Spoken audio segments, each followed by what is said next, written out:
NYC-DSA, which is New York City DSA's currently campaign to win a social housing developer that would build and preserve social housing. And one note, this meeting is being recorded. You guys are not on camera, but your questions in the presentation will be recorded. So, and everybody on Zoom, this is recorded, just so you know. Awesome. Thank you so much, Nicole. So today we're going to kind of talk through a bunch of sort of the fundamental basics of how housing is financed in New York City, sort of how a project gets from an idea to actually getting kind of boots on the ground, getting sort of bricks laid, if you will. And we'll talk about sort of how that looks for market rate housing and how social housing can sort of change some of the things that don't really work for working class people about that system. Next slide. So the first sort of question a lot of folks have when thinking about this is what actually is social housing? So we define social housing as sort of an umbrella term for a variety of different housing types that are permanently affordable, that are protected from market forces. So that basically means if you're in sort of an area where maybe there's a lot of pressure for rents are raising really quickly, there's a lot of demand, social housing is protected from those market pressures, which keeps it permanently affordable as opposed to kind of volatile market rate housing.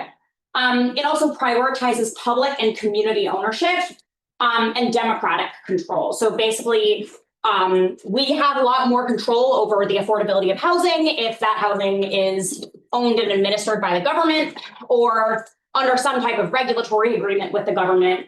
But we've also seen models where, such as limited equity cooperatives, which are really common in New York, where a more kind of community ownership model where a bunch of working class people come together and collectively own property, that can also keep housing permanently affordable. What we mean by democratic control is that we mean that the people who live in the housing are the people who make a lot of the really important decisions about how that housing is governed. So that includes things like how management would operate. That includes things like having a majority stake of control in the board that would operate this housing if the bill was passed. So this gives tenants a lot of power, a lot more power than they currently have in market rates. Next slide.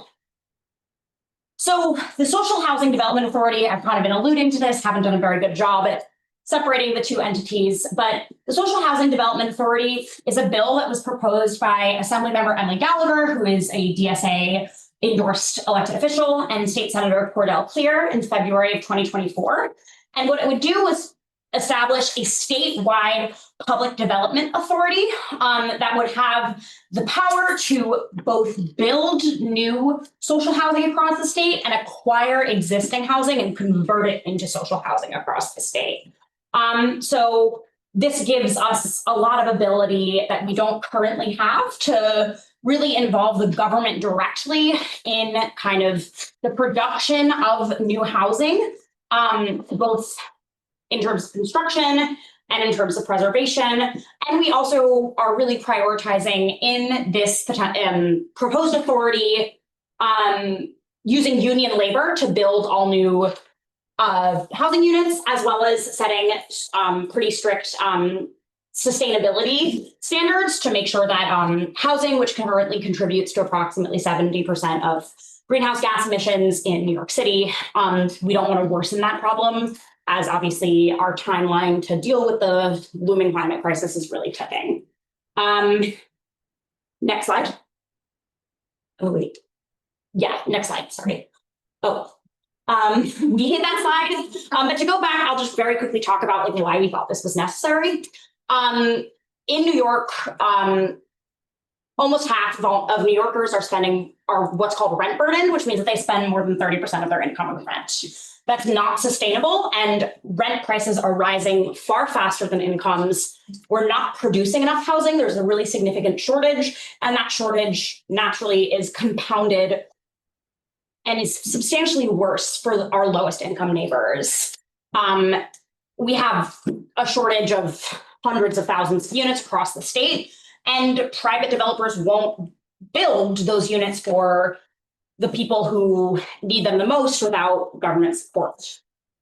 So we believe that a social housing development authority can step in to not only alleviate the supply concerns at higher income levels, because our model essentially how it works is we would operate housing for folks of really all income levels, and the folks who are earning higher incomes, their rent cross-subsidized, which means like the rent that the higher income earners pay would help to kind of keep the building financially sustainable for units that pay lower rents for folks that have lower to no incomes.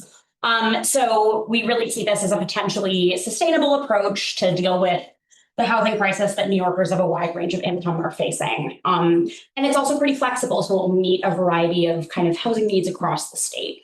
So for example, in upstate cities where you have a lot of distressed housing, the authority could maybe come in and do a little bit more of property acquisition and rehabilitation to bring those units that are currently off of the market because they're not inhabitable back onto the market. Whereas in New York, where we have a really severe housing supply crisis, we can build new units. And now I'm going to pass it on to Bobby, who is much smarter than me and knows a lot more about finance, to talk folks through what this looks like in practice. Don't flatter me like that. All right. I think I'll sit if that's all right. I apologize for all the technical difficulties. Initially, the plan was to present an Excel file, not the entire time, but at one point present an Excel file. But we experienced some devolution, and now we are going to present a Google Sheet, which is rather inferior to Excel. I think there's consensus. No, don't pull it up now. No, not yet. But you can go to the next slide. I expect the utmost enthusiasm from this crowd as well, right? The vision here is we're going to start by providing a brief overview of the various actors and entities that comprise the development process. And then we're going to introduce underwriting. We're going to start with the project's operating budget, move to its development budget, and then address financing tools. Okay, so let's start with the major actors that comprise the development process first. I think there's a pretty ubiquitous tendency to reduce the development process in its entirety to the role of developers. And they play a role, it's an essential role, no doubt. But developers are really just coordinating the process. They're not directly managing properties, property managers are. Developers also aren't funding their projects. They'll maybe put in 5% of the project's costs in cash equity. But the brunt of the financing that they utilize to fund their projects are from third-party financial institutions. Banks provide the bulk of a project's financing. Let's go to the next slide just for a moment here. And then equity investors kind of fill the gap. They provide maybe 30 to 40% of a project's costs. Banks cover maybe anywhere from 50 to 70% of a project's costs. And actually, second slide. Let's stay there.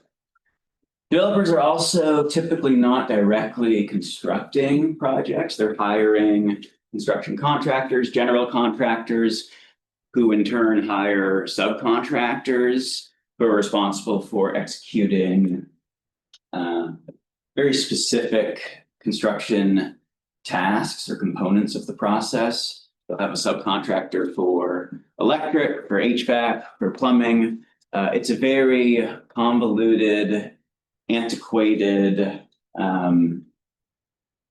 system that hasn't really developed or hasn't really evolved since the 1950s at this point. And it's therefore quite inefficient and it's quite costly.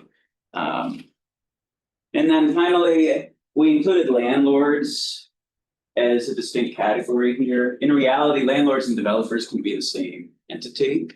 And landlords and equity investors are arguably the same entity as well, because they're both project, right? An equity investment confers an ownership stake in a project. I listed landlords separately, just because I tend to think of landlords as being a little more active in the day-to-day operation of a project, whereas I think of equity investors as playing more passive role.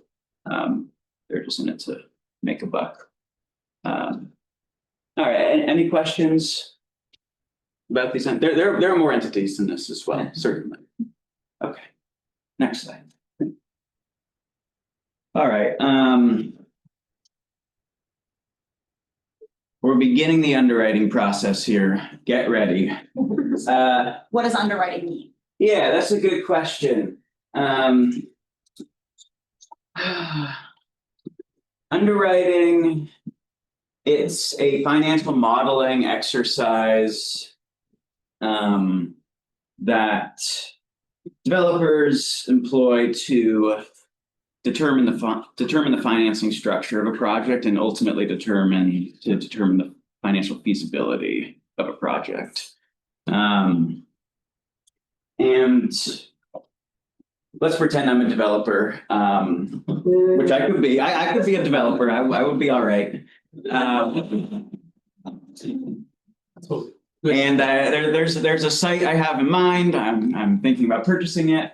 One of the first steps that I assume in assessing whether or not I want to pursue a project at this site, determine what income I can generate from a future project at that site. And if I'm an affordable housing developer, then I don't really have much of a choice in the matter. The government will essentially set the rents for me.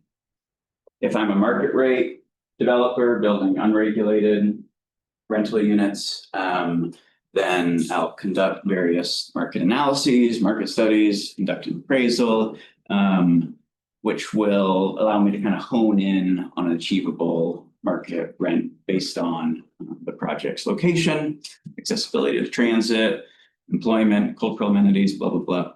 And then also the building amenities, in-unit apartment unit amenities, laundry, dishwasher.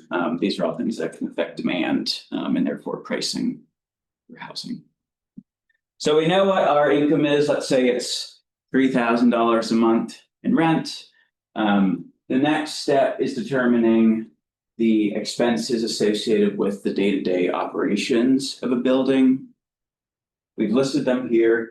Really, the most significant ones are staffing costs for building service employees, such as supers and porters, maybe security, insurance premiums, and property management fees and property taxes, if applicable. There's a lot of new buildings in New York City that don't pay any property taxes. They utilize various abatement programs. Let's say our total expenses per month per apartment is $1,000.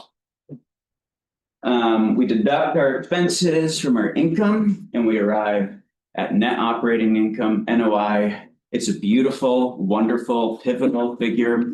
Don't forget it. Please don't forget it. We will return to it very shortly. Okay, next slide. Why would someone get a property tax abatement? Oh, God, all these questions. Well, no.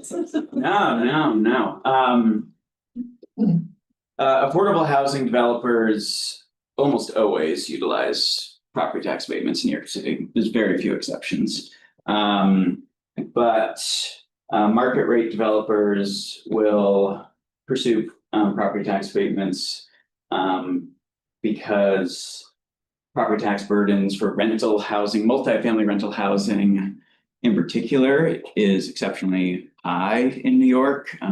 It's very low for homeowners, and it's relatively low for multifamily homeownership projects like condos and co-ops, but the tax burden is very high for multifamily rentals. Can consume up to 25 to 30% of a project's gross income,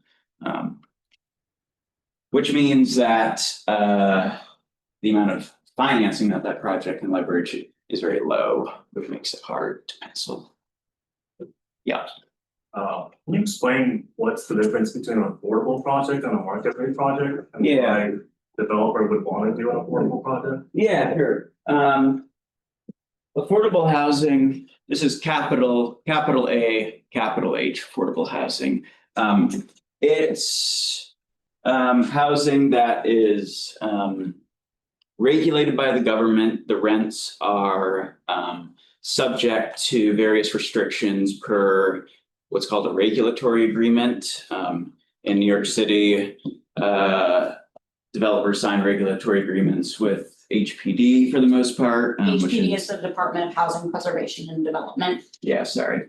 Or they sign regulatory agreements with the state's counterpart to HPD, which is the Division of Homes and Community Renewal, HCR.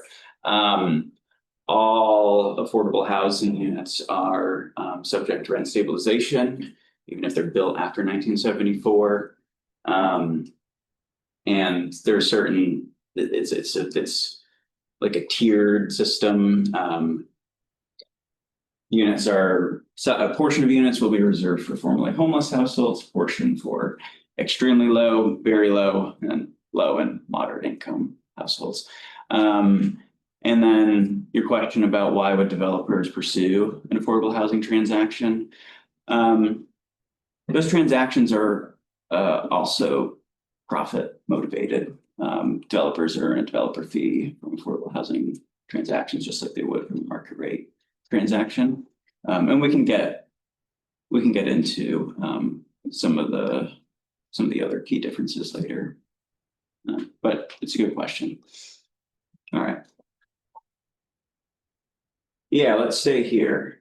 Okay, we've addressed our operating budget. Next is our development budget. These are capital costs that are associated with actually building the building. These are not day-to-day expenses. We've broken these out into 5 broad-based buckets.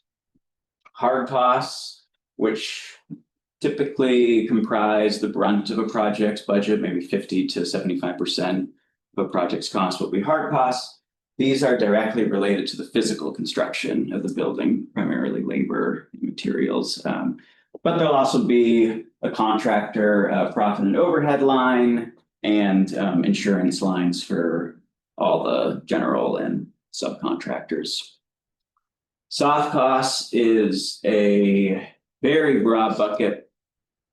In reality, would comprise probably, I don't know, 30 to 50 distinct line items in a project's budget. And it's primarily fees that are paid for services and expertise rendered by legal firms, by architects, engineers, consultants that are managing environmental investigation and environmental review processes on behalf of developers, and then various costs associated with permitting and regulatory compliance, costs for building permits, zoning compliance, stuff like that. All right. Now let's stay. Financing costs. This is primarily interest on construction loans that have been capitalized in a development budget. Right, so developers assume debt as a source of financing to pay for development costs. The lender expects interest payments starting month 1, but during construction, the project isn't yet operational, so it's not actually producing any income. So those interest payments, instead of being paid out of a project's operating cash flow, are capitalized into a development budget. And it's a pretty hefty line item, especially when interest rates are high. Capitalized interest costs can comprise up to 10% of the project's overall costs. And then finally, a developer fee and land acquisition. And developer fees are just a profit and overhead line for developers. They are in the range of 3 to 5% of total development costs for market rate projects. And they're a little bit higher for affordable housing projects at the 10%. And we can talk about why a little later. All right, now we can move. And let me drink some water as well. Any other questions so far? Sorry, land acquisition is Cause I know sometimes that can happen, like you can get free land for affordable projects, but is that Yeah. always the case? I can talk about that. Sorry, Bobby. Sorry, did I even talk about land acquisition? I don't know, but. Sorry. Go ahead. I should have said this earlier. I work for HPD. I basically am like the public land planner for HPD. So I deal with like publicly owned land and how that gets disposed of projects. So if you're getting a free land for an affordable housing project, that's typically land that's currently owned by the city in some way, shape, or form. So we dispose that land to a private / nonprofit developer, typically at the cost of like $1. But for that to happen, those properties are subject to, like, as we just said, something called a regulatory agreement, which is essentially an agreement between a housing agency and the developer that the housing that is built will be kind of governed under a set of certain terms. So that's typically like length of affordability. They'll say that it's a like 30 to 40 year agreement, but they're extremely hard to get out of. Like even after the term ends, they're almost always extended. And there will also be sometimes some other things in those agreements that like restrict what can be built on the site and have like longer term impacts. However, that doesn't mean that we're like getting rid of publicly owned land and passing it off to private / nonprofit ownership. And part of the reason why the social housing developer would be different is that we would be at least holding those sites under public ownership indefinitely, as opposed to kind of just pawning them off. And we are in a position where the city has like kind of given away a lot of its publicly owned land. And we don't have a ton left. So doing what we can to kind of preserve that as a resource is important. Wow, sorry, I just totally. No, I think that's useful context. And the city records what's called an enforcement mortgage note against records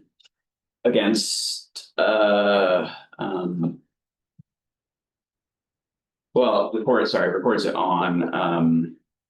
on the developers to which public land is conveyed. And the mortgage is like, it's sized as the value of the land that accrues at the applicable federal rate, which is like 4.7% monthly, compounding monthly. And so in theory, when the regulatory agreement expires, the developer could exit affordability, but they would have to pay the balance of that enforcement mortgage, which after 40, 50, 60 years would be quite expensive. They'd also have to pay a bunch of closing payments on their HPD and other subsidy mortgages, which is why most projects just extend their affordability rate regulatory agreements instead of exiting affordability. Okay, so we've addressed operating budgets and development budgets. These are some of the primary financing sources that developers utilize to pay for capitalized development costs. We'll address the latter two, government bonds and subsidies, a little later. Those are really the domain of affordable housing projects. Privately financed market rate deals are not typically financed with any form of subsidy. They typically utilize debt, loans issued by banks that are repaid with interest from a project's net operating income, right? NOI, don't forget it. So after a project has satisfied its operating expense obligations, then a lender is paid its debt service payments.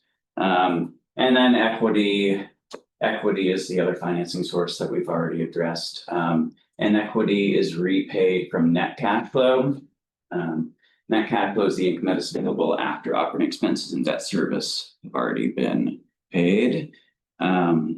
So debt assumes a first priority position in terms of repayments. Equity assumes a secondary position.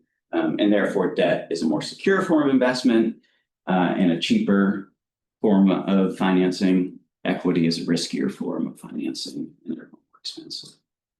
Yeah, next slide.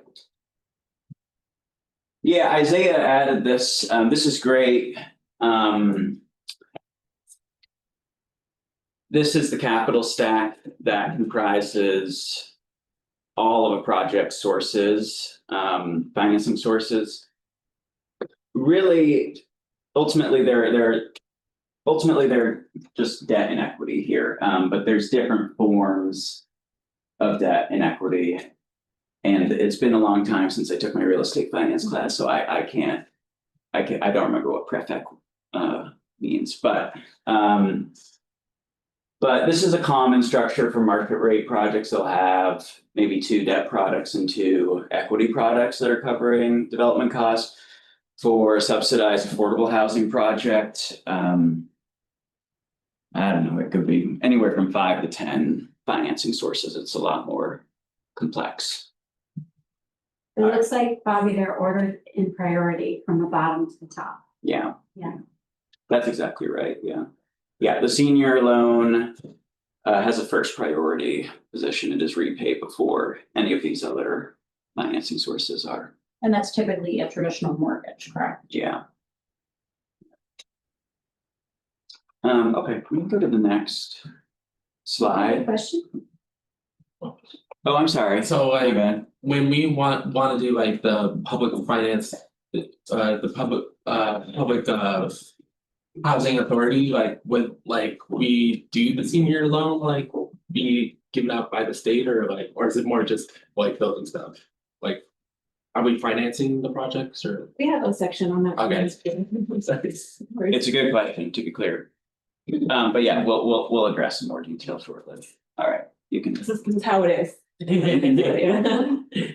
right. Also important, not just to chime in, but to understand like how it is.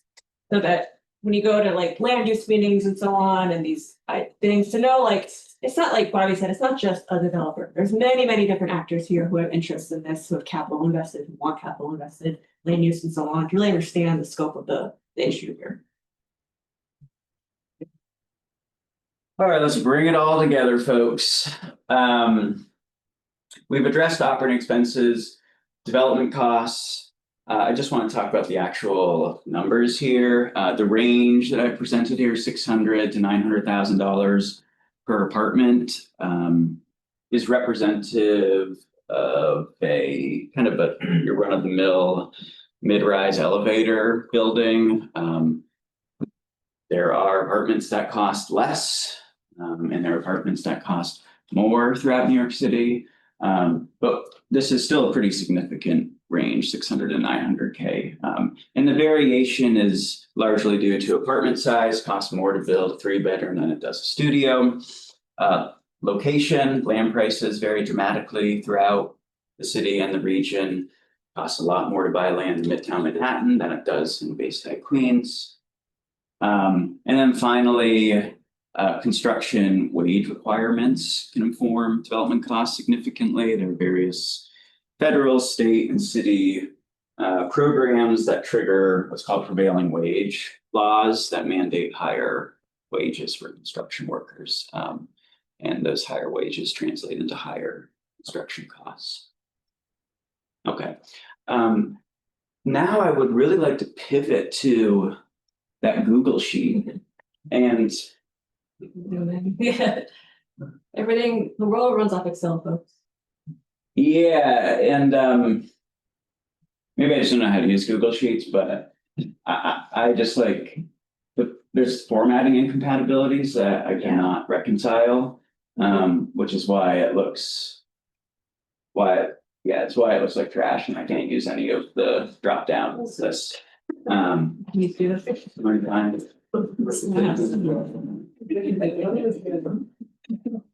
the purpose of all this is to show just how much, again, goes into building and housing in New York City specifically. Yeah, there's a lot of actors and a lot of money. It's not just build a house. Like there's currently there's so much to it, and that's a big reason why market rate housing is very expensive. All right, don't pay attention to the drop downs. I apologize. I just want to illustrate. I want to illustrate a project's income and expenses and how capital financing is leveraged out of a project's net operating income and expected sale and refinancing proceeds. Alright, so we have our income in. Row 6, assuming $30,000 in rent per month. This is all annualized, and this is just one apartment, to be clear.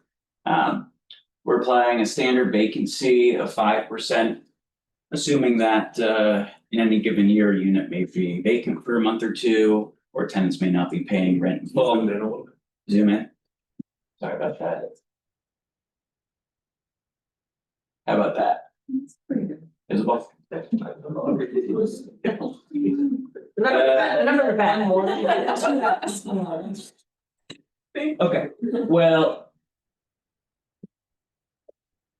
I apologize. Let's see. Operating expenses, we're assuming $1,000 a month, as noted earlier. That brings us to our net operating income.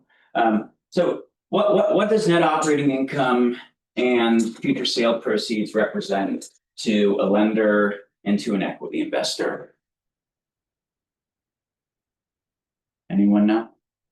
That's quite all right if you don't. It represents a future stream of payments.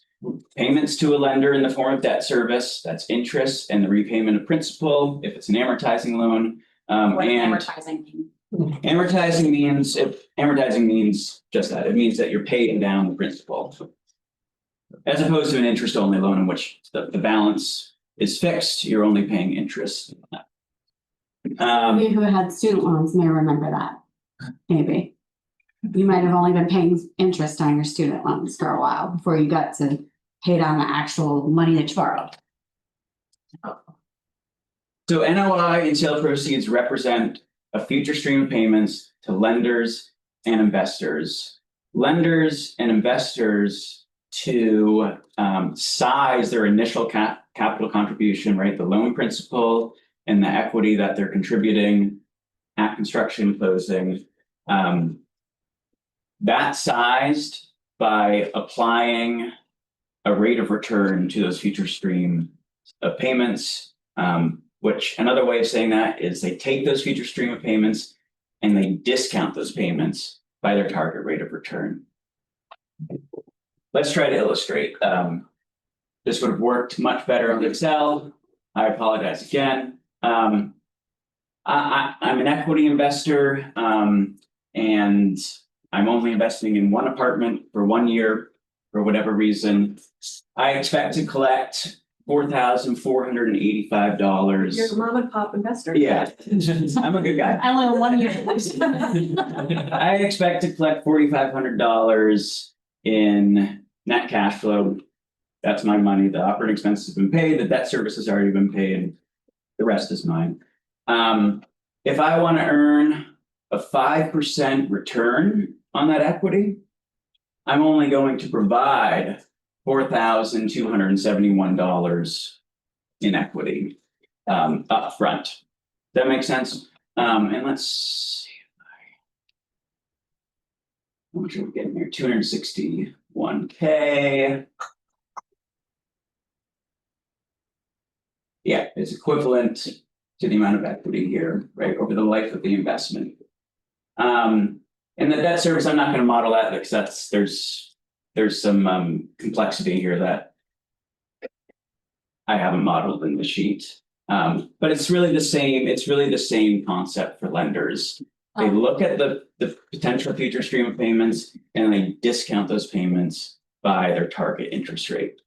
What's the usual like time horizon? Like, do they make like this is 10 years? Like, Yeah. Really the A 10-year holding period, which is the duration of the investment or the term of the loan, is pretty commonly 10 years in private market rate transactions.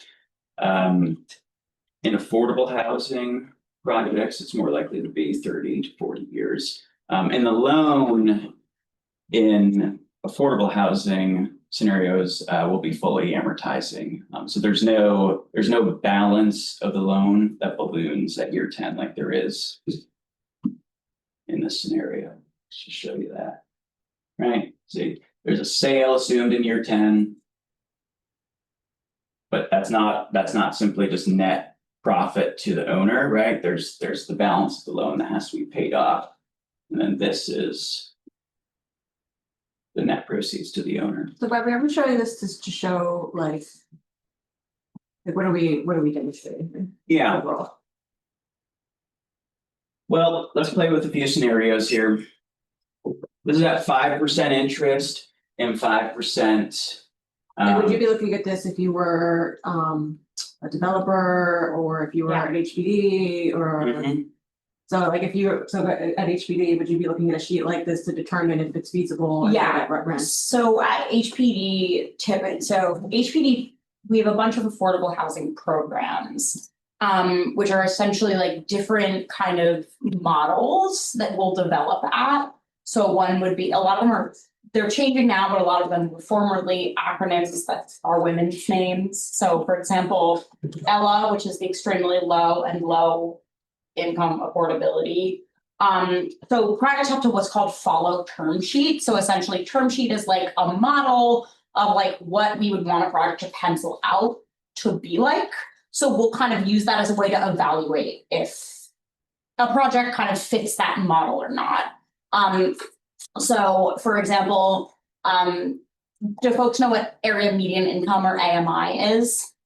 So essentially that's a way of measuring kind of income to target for housing costs. Ella, in addition to having typically a homeless set aside, typically provides housing for people that make between 40% of area median income and 80% of area median income, or sometimes down to 30, between 30 and 80%. So we sort of look at a project, see how the affordability mix matches with that term sheet, as well as how like the financing works out. And if we feel like the financing works out, then HPD would move towards potentially committing to giving that project some subsidy, which can be an additional, so we'll get into that later, but subsidy is essentially when the government helps you make a project kind of work out financially. So if we're here and we're trying to build affordable housing and we're like, cool, the rent's $2,500, which is, not bad, all things considered. Well, if we go down to the budget gap, we're gonna lose $200,000, and who's gonna invest in that, right? So it either doesn't happen, which I mean, you say it doesn't pencil, but that's the truth, or we need to close that gap through some sort of subsidy or lowering costs. The $2,500 rents produces a gap of $200,000 per unit, assuming 0% interest and 0% return on equity. Yeah. No lender and no investor is going to ever invest at 0%, obviously. So this is what we're working with in the storage system, even with like affordable housing. We can play around with it. 3%, an inflation-based return. Rents need to be, let's see.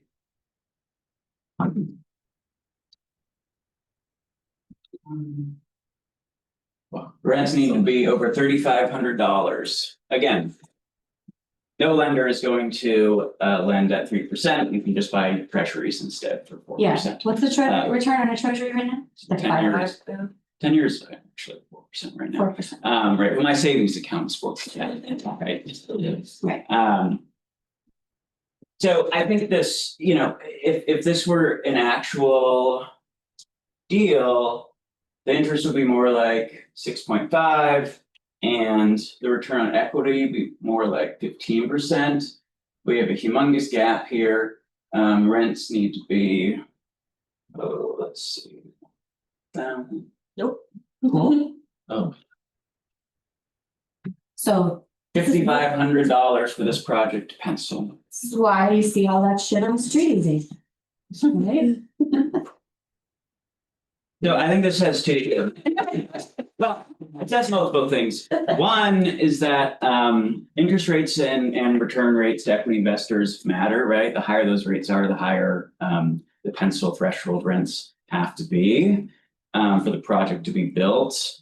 But it also shows that just the baseline costs are really high, right? Like even in a scenario in which lenders and investors, it's not even a not-for-profit scenario. It's a scenario in which they are actively losing money. Rents still need to be at least $2,500 or $3,000 a month, just to cover costs. Yeah. Can you remind me again, what were like the input for like the development costs? I don't remember what the, Development costs are what is one unit was it like $600,000 was the cost and? Yeah, so I mean, here it's different based on whether prevailing wage or not applies. $800,000 if prevailing wage applies, $600,000. If not, that's comprised of hard costs, soft costs, acquisition, developer fee, financing. And as a social organization, we want something like we do jobs prevailing wages, we want people to get paid fairly and have more protections. So that's like I don't want to call it a constraint, but it's something we need to think about when we think about housing finance. Costs will be high for labor, and we want that. Typically prevailing wages are a union wage standard, so when you hear the words prevailing wage, typically like that corresponds with union jobs, whereas a lower wage standard would kind of prevent that from happening. Which is an important thing to think about when sort of thinking about why we're committing to something that increases costs so drastically. The operating expenses are also important to keep in mind. Yeah, Remember on the prior slide, it was between 1,000 and 1,250 per unit to operate. It can be on the higher end if you're using union labor, like if you're using members of SEIU 32BJ, which is the union that covers building service labor. Yes. but here's a scenario in which the rents are set to $1,000 and the net operating income is negative, and therefore this project would leverage $0 in equity and $0 in debt. Therefore, the budget gap is equivalent to the total development cost. And this is where you get potentially the 70s, where there's like the buildings just bleeding money, the landlords let them go, and they burn them down for the insurance money, or they get, it's then a capitalist, these things need to make a return. So just to clarify, this is like a reflection of the actual costs in New York. Yeah, It's really upsetting. It's more or less. Spread the good word. Yeah. it's kind of the bad word, but like, or the But disappointing We're word. gonna get to the good word too. Just to make it really quick, what like the power of our bill is like, yes, because costs can be lowered in so many ways that don't screw over workers. Like I think a lot of stuff with like the land, like I'm a zoning abolitionist, like I'll get into that, but like there's so many things that could make these costs lower, but the power of our bill is that it kind of escapes some of these, not all, but some of these constraints. And allows certain things, like it just, you won't see these numbers. But yes, it like, when you go to land use meetings, they're like, just make them all $1,000. They're like, bye, so yeah, we can't do it. And that's Josh. Can you just say a little bit more, like, at what point does the developer develop this model? Like, So do you mean like at what point is there like sign off basically? no, like at what point are they like starting to put the inputs together? Like this is like way before land acquisition. Like, Yes. if this is like way before even Well- design, like this is like basically like a lot of these projects aren't even considered because they just don't work Yeah. on paper. It depends. So the affordable housing market in New York City is like very different from in most American cities, where we have not only like a nonprofit affordable housing development market, we also have for-profit affordable housing developers, because New York City has created a system where it is profitable to build affordable housing. And like sometimes it's not common, but sometimes you'll have more typically for-profit affordable housing developers that like do have land that they can develop. And therefore they'll like be like, oh, I have this land, I'm looking to propose something on it. Typically, however, they're looking to acquire property. So essentially this would be put together, a big step in like actually moving forward with an affordable housing project is something called closing, which is really like when, Bobby can probably explain this better than I can, but closing is typically like when you like handle all your financial arrangements, or is it typically just the closing of a mortgage? Well, it can be more than one mortgage, it can be more than one form of financing, close them simultaneously, yeah. But closing typically is when you like start moving much more seriously and what you would think of maybe more readily as like the actual development process, because I think a lot of people don't like think of, and this was like, I'm an urban planner, like I'm not a developer, but like you think of developer, you think of like hammers and like tools and like people building things. That's not true. Developers are like project managers. They like don't build anything. I like to think of them as the factory owner, like they organize the capital. Yeah. But essentially after closing happens, then you would start moving into like land use approvals. And And Well, it depends. all right, sorry. Yeah, fair enough. But at HPD, we certainly see projects where it's like, I mean, close on acquisition. yeah, Oh, yeah, close on acquisition, yeah. you close on acquisition. Yeah. And then you move into land use approvals. Yeah. Yeah, that's not how it works. I was like, Well, I thought you meant close on construction. no, close on acquisition. And then you move into land use approvals. And that we can talk about too.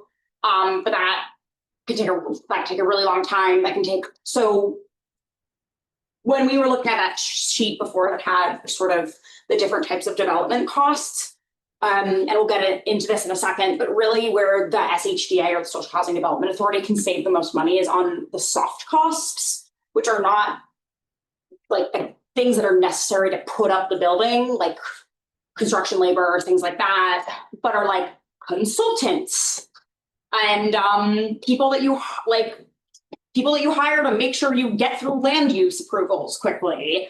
And those lawyers, Fees paid. like development fees, which is how affordable housing developers will make a profit. Like there's a fee that they get basically as part of term sheets to like, I guess, incentivize them to do it because otherwise there's nothing in it for them. Yeah. Yeah, I just wanted to clarify that, is this this model and kind of like generally like the discussion right now, assuming that there is an empty plot of land, something is going on rather than this is like trying to like buy an existing building. Yes. Kind of thing. Okay. So acquisition is its like own, like acquisition of like an existing property.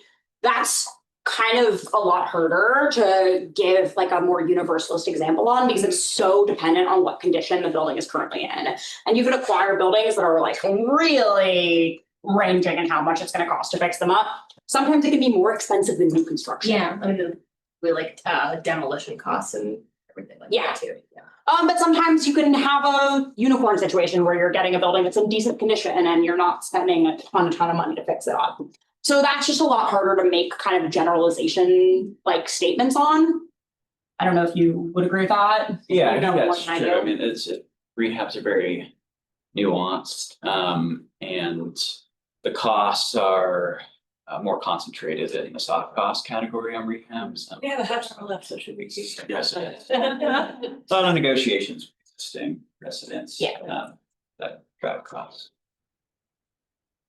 All right, yeah, we can move on.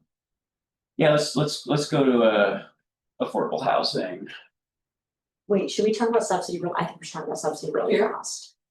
Can you go back to the first subsidy slide? Is there one more for that or is operating the first one? No, yeah, you just go to operating. So, we talked about subsidy like very briefly, but I think it is important to like just kind of briefly talk about like what that actually looks like. Because this is really when we're starting to get into what like affordable housing finance looks like. So you have two types of subsidies, two like major types of subsidies that can go into a project to like make it pencil out, make it develop, whatever. The first one is operating subsidy, which oftentimes which doesn't always happen in affordable housing developments. Operating subsidy can happen in market rate developments, hypothetically. And what that means is operating subsidy is like the money that the government provides to cover the gap between what a tenant can afford to pay and what the rent for an apartment actually is. So that can kind of look a variety of different ways. In market rate housing, how that would look would be if you have a tenant who's renting an apartment with a Section 8 voucher. That Section 8 voucher is a form of operating subsidy. It's filling the gap between what that individual tenant can afford to pay and what the government is assisting them with in the form of a voucher. But then there's also project-based operating subsidies, which would be like a project-based Section 8 development, which is a development that's sort of financed with each apartment having like voucher funding. Property tax abatements, as we talked about earlier, which almost all affordable housing developments receive, and some new construction that's market rate as well, or at least partially market rate. That's also a form of operating subsidy because it lowers costs by taking out the cost of property taxes. Next slide. And when we modeled the scenario in which the rent were only $1,000 and NOI was negative, That project by definition needs some form of operating subsidy just to cover its expenses. So either that tenant needs a voucher or the project needs a property tax payment to reduce its operating. And with expenses, or rents that- a combination. Yes, I was gonna say, with rents that low, you likely need both. Capital subsidy is probably more of what you'd think about when you think about subsidy in terms of affordable housing, which is basically money that the government provides to finance the purchase or development of affordable housing. And that can look a variety of different ways. They can be grants that don't need to be paid back. So it's basically the government giving you money to build affordable housing, or it could be low to no interest loans, which would have something called like an interest rate subsidy. And basically what that means is you're getting a way lower interest rate than what you'd be able to get anywhere in the private market. So it's a cheaper loan. It's like a subsidized loan, basically. In New York City, HPD, which is the Department of Housing Preservation and Development, that's where I work. HDC, which is the Housing Development Corporation, which is where Bobby works. And HCR, which is the Department of Homes and Community Renewal, that's the statewide agency. They manage subsidy programs for affordable housing development. Across the US, LIHTC, or the Low Income Housing Tax Credit, is the largest form of capital subsidy. It would take 4 hours to go through what it looks like to finance project with that. Fun. It's very complicated. It's super arcane and is like not, in my opinion, the most effective way of providing affordable housing. Basically, it allows rich people and rich banks to lessen their tax requirements by like buying stake in affordable housing projects, which is a super weird way of doing things and is very American. But that's the system that we have for right now, even though it sucks. Next slide. Social housing finance. This is like the good stuff, I guess. So again, just super quickly to go over what the SHDA would do. So we would be able to acquire and rehabilitate existing housing to convert it from being market rate into social housing, or if it's like, let's say, affordable housing that has some like expiring affordability provisions, we would be able to extend those and kind of make them permanent. We'd also be able to construct new permanently affordable housing for folks that have a variety of income levels, using folks with more affluent incomes to cross-subsidize folks who have lower incomes. And lastly, as currently written, we can override local zoning, which is very, very big. Zoning essentially is a huge restrictor on what can be built and where. And essentially the process of like going through zoning approvals itself, which isn't maybe something that folks would think about because it's sort of a process that is kind of baked into our housing system. But going through that process is really expensive. My job, my day-to-day job, like probably at least 40% of it is reviewing zoning applications for city affordable housing projects. And it typically takes, by the time we get our first kind of application, which is before it would go into ULURP, or the Uniform Land Use Review Procedure, which is basically the city's way of going through zoning approvals, if there's zoning changes. We look at it before it goes through that, and it typically takes like a year to get that zoning application up to snuff. And during that year, you have a lot of time before that year, even just putting together the application. And over the course of that year, you're paying consultants, you're paying architects, you're paying engineers, you're paying lawyers, you're paying development fees, you're paying a whole bunch of fees to kind of go through this process to get these approvals. By overriding local zoning, we don't need to necessarily navigate that process as much, which makes building housing cheaper. So our financing goals with this authority are to remove profit-driven equity source investments. As Bobby sort of showed, when you have equity investors that are looking for a higher rate of return on their projects, that drives up how high rents need to be. And that's a huge part of the reason why housing, market rate housing is so expensive, is because you're kind of looking for developers are responsive to equity investors who are looking to make pretty significant profits. We want to minimize soft costs. So those are like the lawyers, the development fees, the consultants, Grifter class. It's also the Grifter class. the grifter costs. It's also the financing fees. Yes. Paid to private lenders. Yep. Right, because there's really only two financing sources that would cover social housing development authorities' development costs. And one of those is tax exempt bonds, and the other is this revolving fund that we'll discuss in more detail in a moment. But because we're only relying on two financing sources, we're just paying a bunch of fees to private lenders and investors like you would in either a LIHTC or a rate status quo. Yeah, so like for a LIHTC project, you have something that I still don't really understand, even though I have a graduate degree in urban planning and work for the city of New York and housing development called syndication fees, which is essentially something that like kind of helps put together a LIHTC package. That's sort of just money that's going out the window. It's not going towards making the housing better for people. It's not going towards making the housing more affordable or more accessible for people. It's just going to kind of out the window, really. The other cool thing is that because it's, develop it now, you might have like a management or developer organization that has a portfolio, but this is meant to, like, the money kind of stays in the whole system, right? Like you look at a building and it's like, that's owned by one guy and the building next to it maybe is in better shape and it's owned by another guy. Well, why is that? They're right next to each other. So it's like kind of making it so there's ideally fewer of these stupid landlords who are just like doing whatever they want. We don't really have insight into what's happening. So it's like spreading the capital across a wider area. Yeah, I think SHD is essentially vertically integrated the financing process, cutting out third party. Yeah, Right. we're cutting out the middleman and we're cutting out a lot of red tape, which is obviously something that like you hear a lot of times when you hear people that want to cut government, but we're actually like cutting the people that are not the government, because the government can actually take affordable housing, which we're already subsidizing, and do that much more directly with kind of less money going out the window and towards sources that like, why are we funding those sources? One more thing, sorry. And question actually.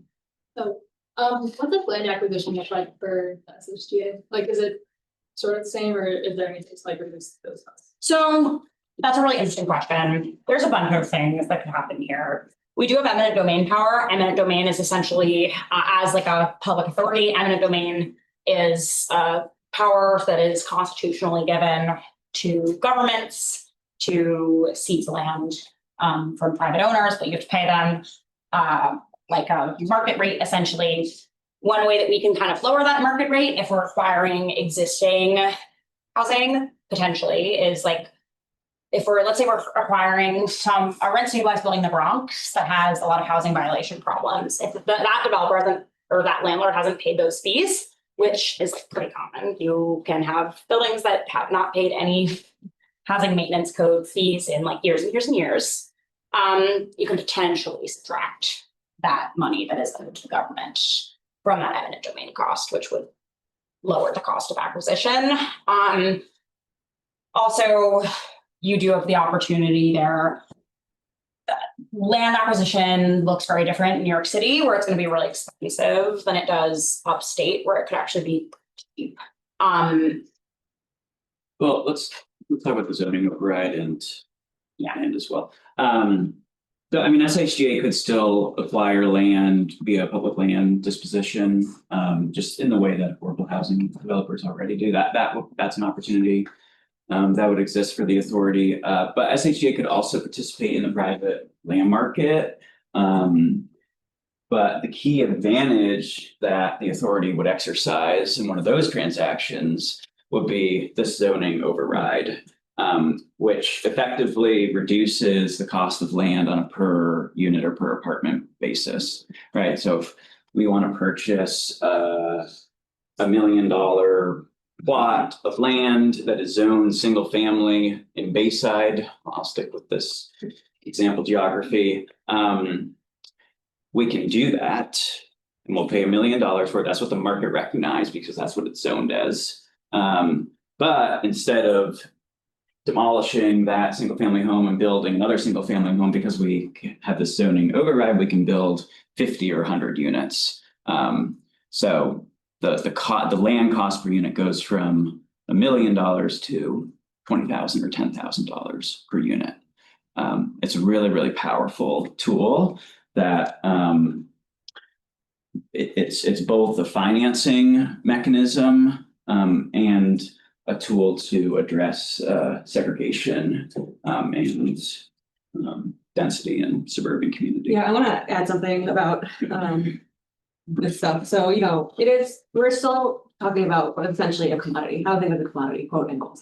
All right, so talking about it from a social standpoint, we're not saying nobody's gonna make any money off this, it's gonna cost $0, rent will be free. That's just not possible right now. What we're doing is saying, what are these things that are going on right now where there has been a class of investors and speculative people who are skimming off the top and who are making money and or getting political outcomes from our current housing system. And so we're trying to use the state to escape those. So it's not like, you know, free housing for everybody to cost $0. That's not the case, but we're doing what we can. Specifically with zoning, you know, I said I was a zoning abolitionist and I feel comfortable using that word because zoning is a police power. Actually, it is a police power to police the population. That is how it was created, because it was meant to keep people from core, where, you know, at the time when it was made, that's where most people were living and moving out of suburbs. And they said, we want to keep certain people out of the core. And now, in order to get people back into the core to live, to work, it costs tons of money to do, and people make political careers out of keeping things the way it is. So me personally, fuck zoning. So it just makes things crazy difficult, crazy expensive. So to me, this is like a kind of it's a way of actually taking land back. How much of an obstacle would like NIMBYism be to essentially like actually doing the example you said, for example? It's big.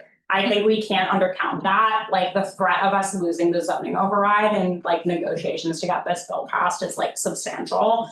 And I think like on the left, there has been this sort of, I mean, in terms of like navigating housing politics, like where we want to position ourselves in terms of kind of new supply is like been a challenge. And I think with something like this, that creates even more of a challenge where you sort of potentially have people that are skeptical of seeing new homes in their neighborhoods for a variety of reasons. That could add opposition from people that are like claiming to be allied with us, which is a problem. I think why like doing education like this is really important.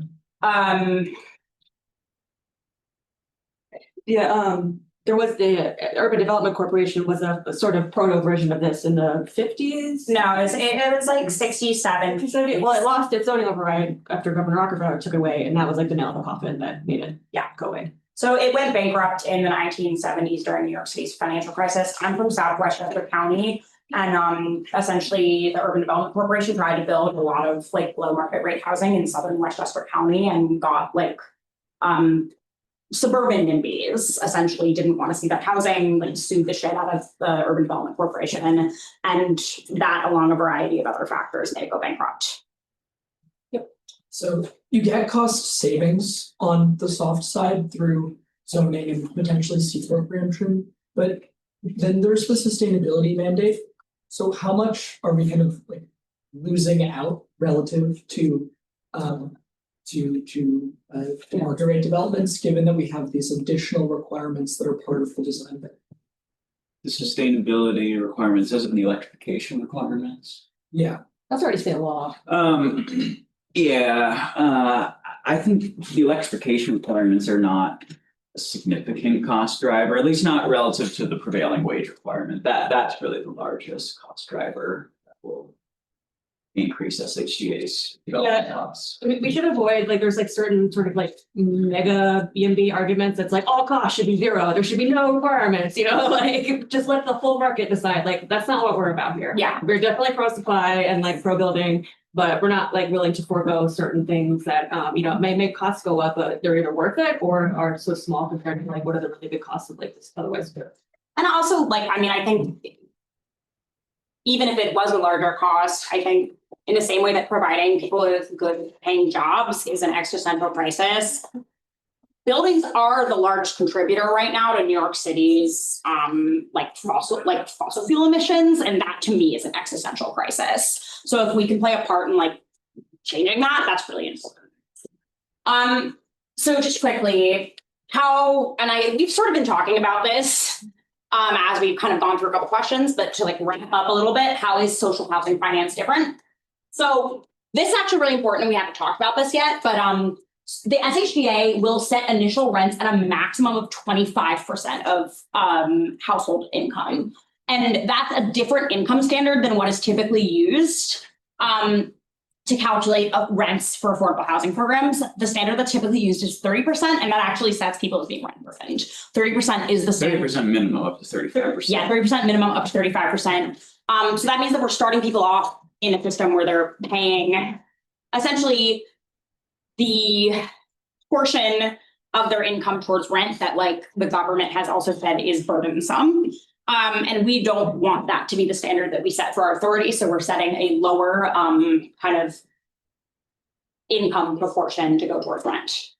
As we've just been talking about, the zoning override will allow mixed income development in exclusionary suburbs. I grew up in a town called Hastings-on-Hudson that's like 12 miles north of New York City.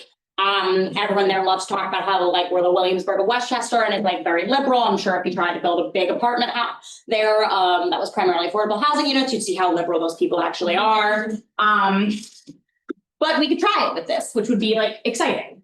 And preference for households with rental vouchers is another key element of this.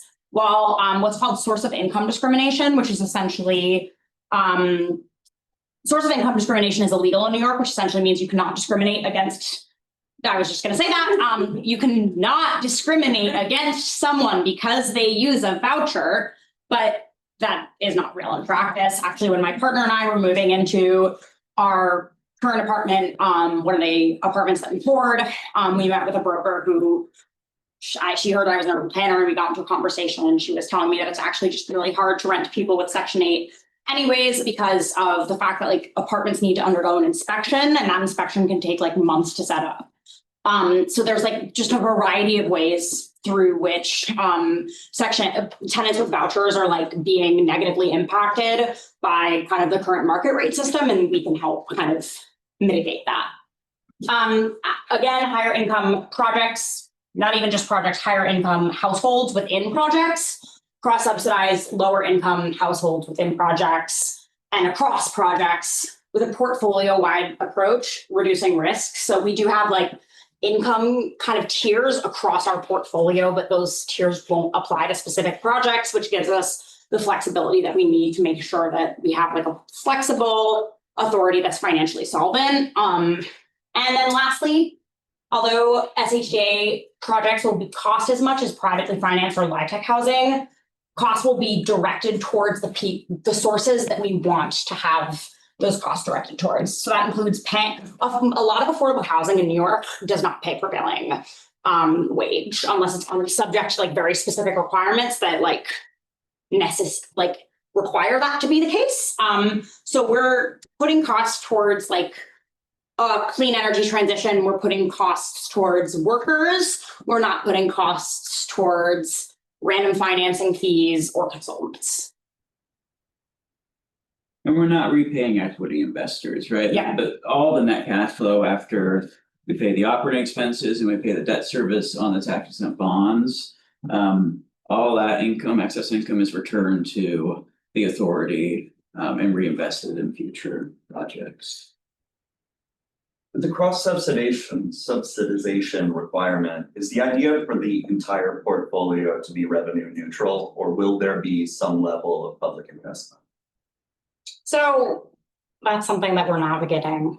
I think initially, like when we thought about this, the initial idea was for it to be like revenue neutral, and then just showed you that's really expensive to build housing. But if we can like be closer to revenue neutral than, let's say, public housing in this country has been, which has been absolutely devastating for public housing tenants, where essentially they've been reliant on like a fascist federal government to get funding for their homes, and now public housing is in mass disrepair and essentially doesn't exist in the United States outside of New York City. We can kind of have less of that money be up to the whim of much less of that money be up to the whim of like local. Yeah, and when landlords and developers make profit now, it just goes into their like pockets. Some of that gets reinvested into their capital operations, but then some of it just goes into their boats, right? Or their second houses or whatever. So, you know, the idea, I think, I'm not 100% sure what's going on with the negotiations, but you don't necessarily want to be like no profit ever, because you do want to have money to be able to keep in the system, Yep. reinvest, have a, you know, in case something happens, you know, that you can put it back in. So we're not trying to make it like, you know, zero. That's very dangerous, I think. Yeah. But when there is profit, it's not going into some idiot's, you know, third house. Right. Yeah. Yeah, we do. Fair enough, but I think there's like a counter argument, which is that if we really want huge quantities of deeply affordable housing, it may require some level of public investment. Yeah, I think we are kind of shifting in that direction for two reasons. One, because exactly of what Nicole said, we want to make sure that there is that money to do those investments when that necessitates it, and also to provide the house. One, I think the voucher prioritization does help with that, because those households, they could potentially be folks who are earning at kind of the lowest income levels, who then are getting prioritized for units that maybe they would struggle to access otherwise. And also, we are kind of working on getting ongoing operating subsidy baked into the bill. That's sort of something that we're still finalizing right now in terms of what that would look like. But we are very aware of the fact that we want to make sure that this is sustainably financed. Yeah, as currently modeled, SHGA projects will be very subsidy intensive. That's both operating subsidy in the form of rental housing vouchers and capital subsidy from the state government. What percentage of soft costs are architectural? Of soft costs. They're usually one of the most significant line items of the soft costs. I don't know, I see in the range of like $10,000 to $20,000 per apartment, or 4 or 5% of hard cost. You know, if it goes above 5% of hard cost, something funky is happening. And we do care about would design. I think something that when I was in grad school, my planning studio was actually on this bill. And one of the things that we found when we were looking into kind of past models like the Urban Development Corporation, a big challenge was that the Urban Development Corporation was really into weird brutalist architecture and was sort of just throwing this in places that were not into that. Which is huge. I do think that kind of what the built form of this ends up looking like will have an impact, and that's something we can consider also. I'll get to your question, but just to jump on that, I think also there's a balance, right? The Urban Development Corporation was also looking at methods of mass producing modular components, so that you can just build a bunch of apartments, glue them together. That does take away some of the design, and they never really got that off the ground. It's a challenge now because of, bureaucrat union stuff about where the manufacturing is, but regardless, there's probably a good balance of kind of plug and play pieces that are the good part of capitalism that I will say is if we get a lot of stuff quickly and cheaply, right? So if we can get components that we can reuse, but then add on certain features, we don't need bespoke artisanal housing that's that's just not gonna happen, and it will never work. So there's gonna be some balance between the design and also making sure that it is scalable, can be deployed very quickly. So, we'll see what that looks like. I don't know if that'll be something we could mandate, but we want to keep an eye on those costs to make sure they're not bespoke costs. So would design be done in-house or contracted? I think the goal should potentially be for design to be done in-house.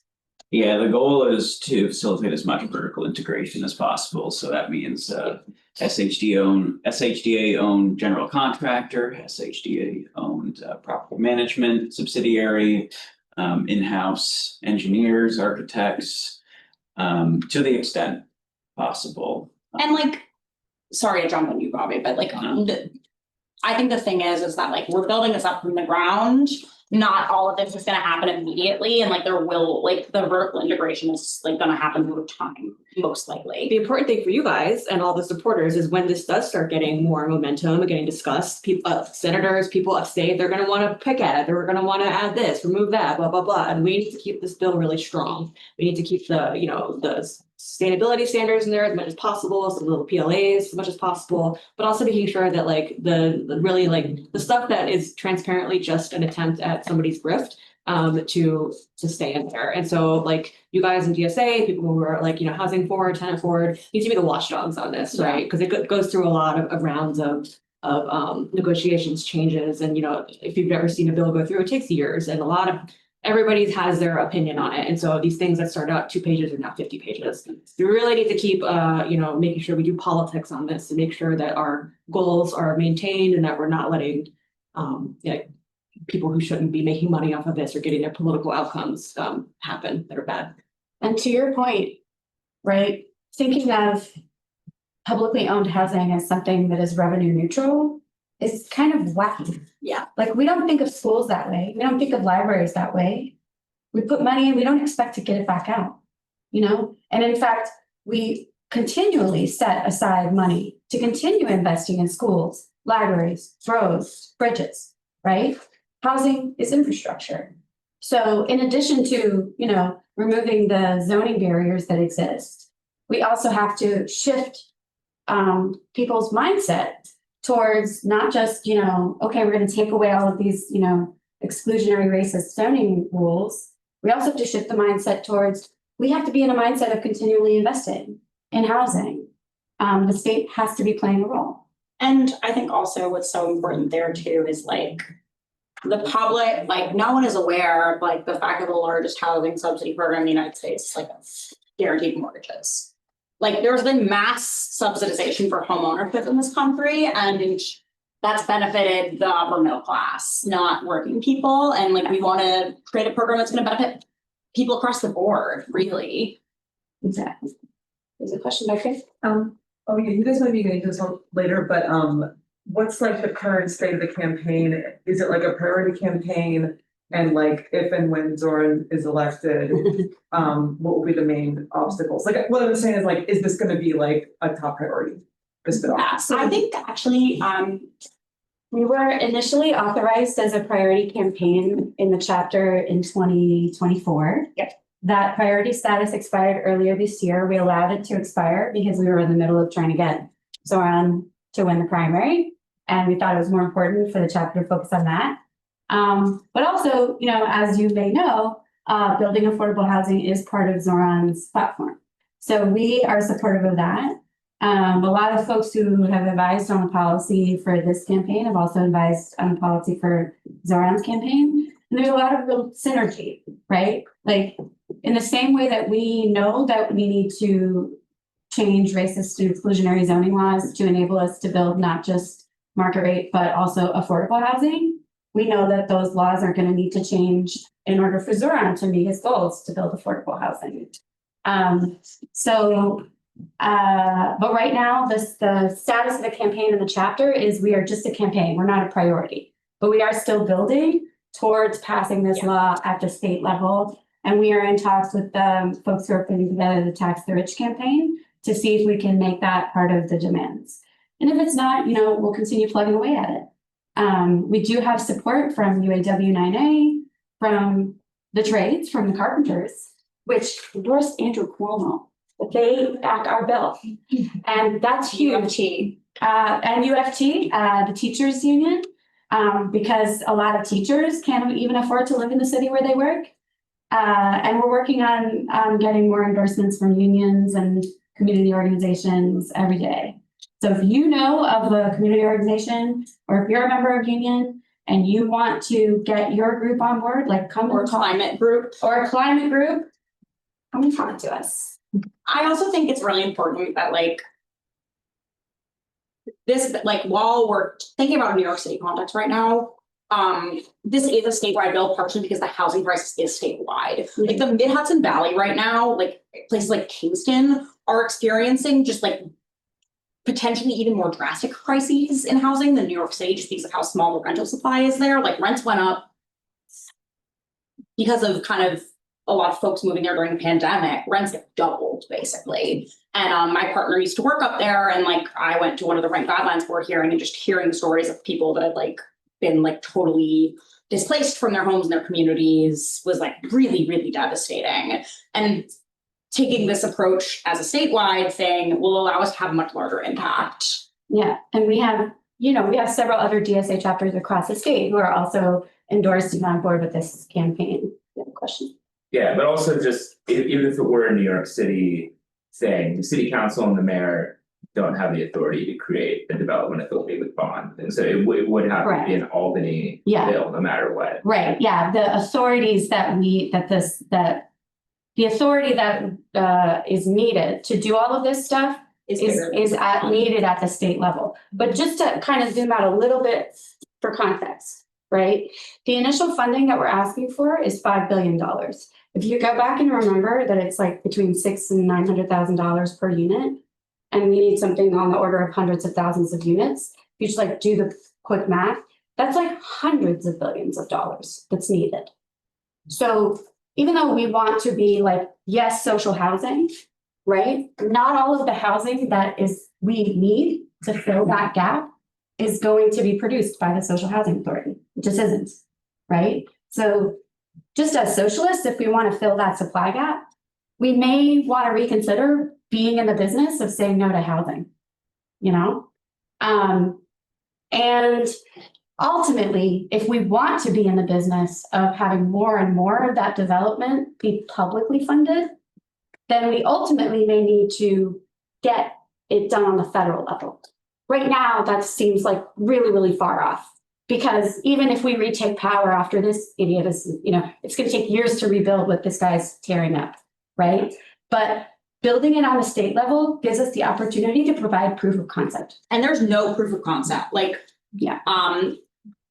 There are cities, Seattle, for example, that have started working on kind of public development authorities or revolving fund models. Montgomery County, Maryland is another example. But those projects are in really early stages, and we don't really have a model at scale. And if New York State was able to get something like this over the finish line, it would really provide a much larger kind of example of what this can look like in a range of communities, not just in one city, but in rural communities and suburban communities in the biggest city in the United States of America.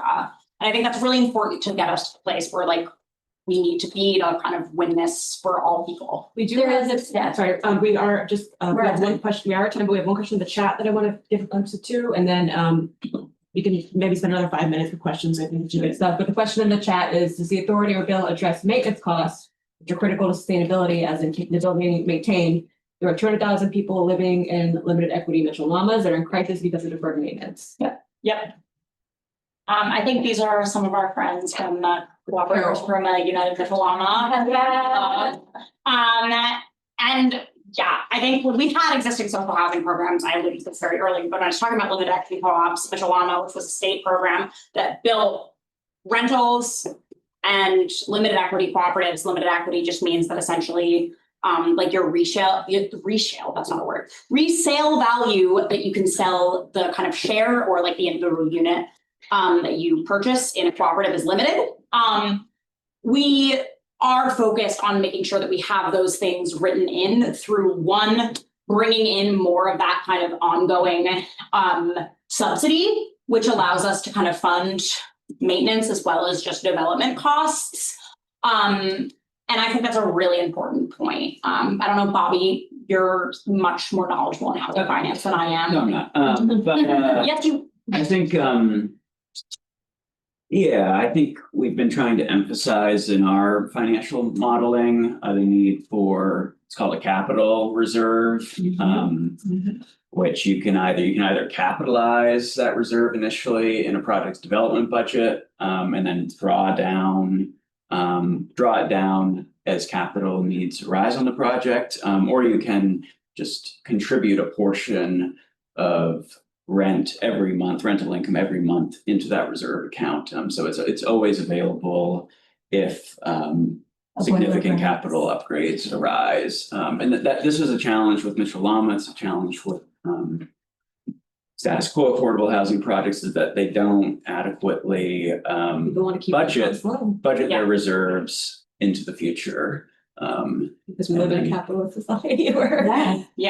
Yeah, I mean, I used to live in a self-managed co-op that was 12 units.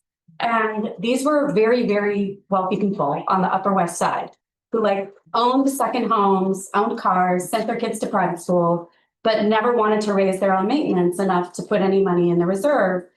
And when the boiler broke, it was oh my God, what are we gonna do? So they'd have to put assessments in, special assessments that would add on to the cost of the monthly maintenance to fix the boiler. So like, there's this idea that like poor or middle class people like can't manage their own money and can't be counted on to like do cooperative housing well, but like even rich people can't do cooperative housing well if they're not supported. But there are requirements in the bill that would, if we were to create more cooperative housing, to the comrade's question, that would require technical assistance and guidance to help boards, you know, properly manage things and also to have capital reserves. Is another question? I also, sorry, before we do other questions, I did want to just, because we forgot to mention this at the beginning, I think we are gonna head after this to 169 bar for like kind of a, so if we run out of time for more questions, we will be there to answer more. Just wanted to flag that, but we have definitely time for a couple more questions here. Bill passes, how quickly are units are available?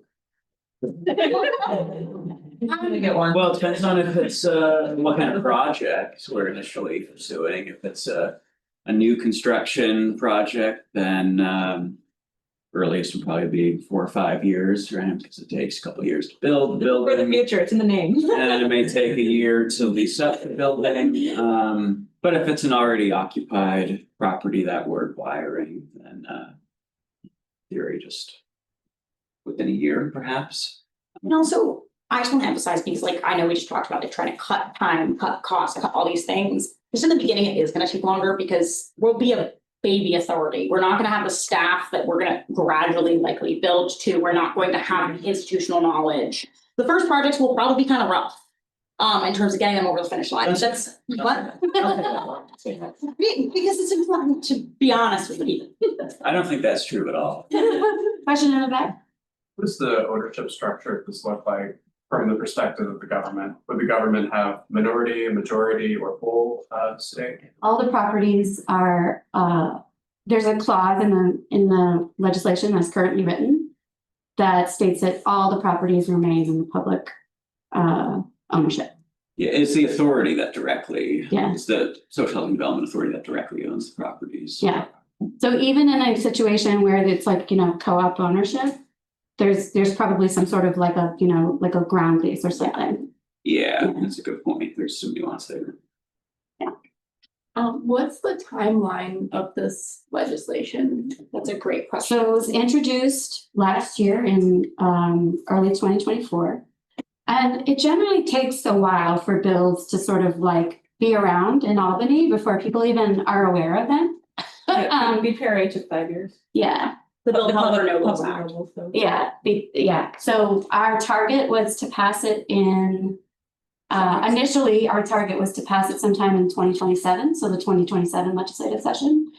That's dependent on us possibly getting a different governor or running a strong enough, you know, supporting a strong enough challenge against our current governor that she is moved to support. And she wants to build housing. She does want to build housing, but She's not under the public part. TBD whether she wants to put public money into regular building housing. That's the other problem in terms that we're facing in terms of like this bill is I think there's a lot of stigma around like government supported housing in any way, shape, or form. From both the left and right. From both left and the right, absolutely. And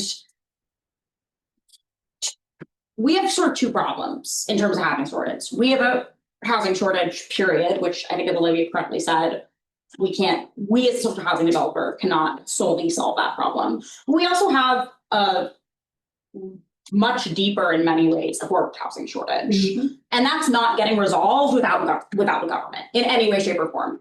There is no way to resolve homelessness without significant housing subsidy. That's just not happening. You cannot make that work out in any way, really, unless you're doing some form of like mass cross subsidization, which is likely not going to happen on the private market. So if the governor wants to be serious about actually providing housing for everyone in New York State, she needs to be serious about a different kind of solution than what currently exists. Yeah, and our solution is presented as additive, you know? Like, we're not saying that the programs that exist don't work. We're saying they're just not enough. All you're gonna do is look at the shelter census of how many people are in the shelters. That's not enough. Is there a question back? That was exactly my question, is this authority would be supplementary to the current affordable housing Yeah, and public it housing? wouldn't, we wouldn't necessarily be saying, you know, we want to take money away from NYCHA, we want to take money away from existing programs, this would be additive. I wouldn't say, I think we are saying we absolutely do not want to take money away from NYCHA. Correct. This is, you know, the people in the pro-housing YIMBY movement talk about, we need an all of the above approach. We need to use every tool in the toolbox. Here's another tool. Why don't you want to use it, Kathy? And the last thing I wanted to add is, just to go back to like talking about the federal level, there is a companion bill on the federal level that AOC introduced last year with Senator Tina Smith from Minnesota, and it's called the Homes Act. But it's clearly just a messaging bill at this point, right? But there is like work on this happening at the federal level, and there are people in other states who are thinking about this and working on this. As Antonio Delgado expressed any interest in supporting the bill. Good question. Yeah, I was gonna say, I don't really know where that is. Another great way. So we're about 15 minutes over, but. Thank you so much. Oh, I'm off of that. Oh, yeah.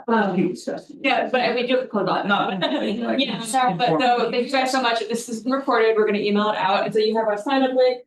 If you want to, you should all be on our mailing list, but if you're interested in getting like more involved with the campaign on give your time, we have a couple of different work streams you're getting involved in. But once you get this recording, feel free to share it out with folks. It doesn't have people in DSA, but we really want people to sort of understand like what it is that the challenges we're working against or that housing faces and how we are then trying to override them, why we're at the state level, not the city level, why it's going to potentially take so long, and hopefully you learn something today.